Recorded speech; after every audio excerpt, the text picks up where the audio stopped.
Vino je pesma, vino je ples, vino je ljubav i antistres. Na mnoga ljeta, živjeli! Sajam je otvoren. Turistička organizacija opštine Brus u saradnji sa Apart hotelom Kopaonik organizovala je u Brzeću prvi Sretenjski sajam vina. Namera nam je da sajam postane tradicionalna manifestacija, čime bi se upotpunila turistička ponuda, turistima poružio bogatiji sadržaj, a brojnim vinarijama ovog kraja omogućilo izlaganje tokom zimske sezone u podkopaoničkoj regiji, ističe direktor turističke organizacije opštine Brus Zlatko Milenković.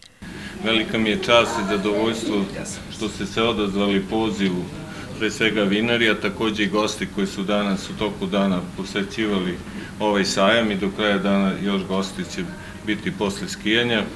Kao gosti Vitez vina Srbije manifestacije prisustvovao i direktor turističke organizacije grada Beograda Miodrag Popović. Ova godina treba da pokaže da je srpski turizam živ i zdrav, iako su u čitavom svetu je prošla godina bila dosta opterećena razlozima pre svega koji su došli iz polja i nadam se da ćemo ove godine zabeležiti dobre rezultate, da će biti bolji nego 2025. godine, opet u susret onome gde treba da se predstavimo u čitavom svetu.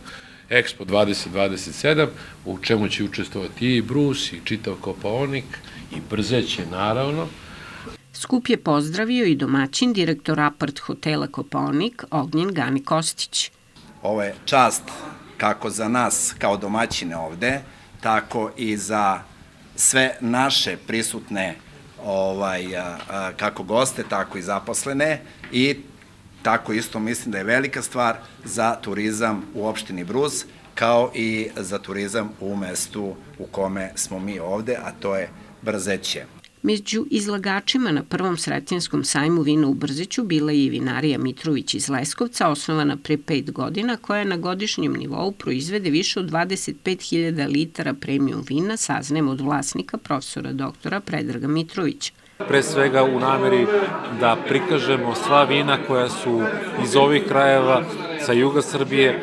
Ovaj deo Srbija zaslužuje jedan ozbiljan vinski festival i ja se iskreno nadam da sa svim resursima kojima raspolažemo, nisu samo to vina, nego i kontakti sa ljudima koji su u vinskom svetu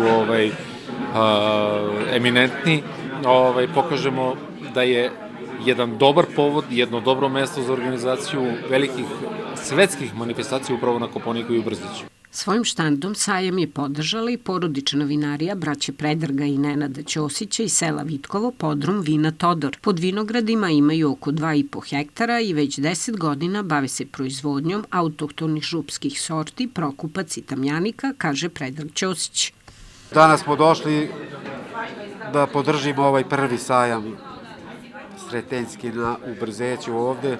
Šteta je da ne dođemo da bi, pošto smo i župi i blizu smo, tako da promovišemo naše vino i sami ljudi da probaju to župsko vino na Kopaoniku, pošto puno ljudi ih ima i tako da damo jednu podršku koliko možemo, da učinimo ljude srećni da probaju vino, a nama korist da bude. Svoju proizvodnju predstavila je i vinarija Destilerija Radosaljević iz župskog sela nadomak Brusa Šljivovo. Vina i rakije zvanično proizvode od 2007. Iz dosadašnjeg iskustva na sajmovima se najviše prodaju autohtone sorte koje najbolje i uspevaju u ovom kraju, Tamjanika i Prokupac. Što se tiče rakija, Šljivovo je poznato po vinjaku, naglašava Mladen Radosavljević. Prva tehnologija proizvodnje vinjaka ili konjaka je stigla u selo Šljivovo i mi smo nastavili tu tradiciju da radimo vinjak i kvalitetnu šljivovicu. Tu su kasnije došle i ostale rakije. Posebno smo poznati po lozovači od vina Tamjanike.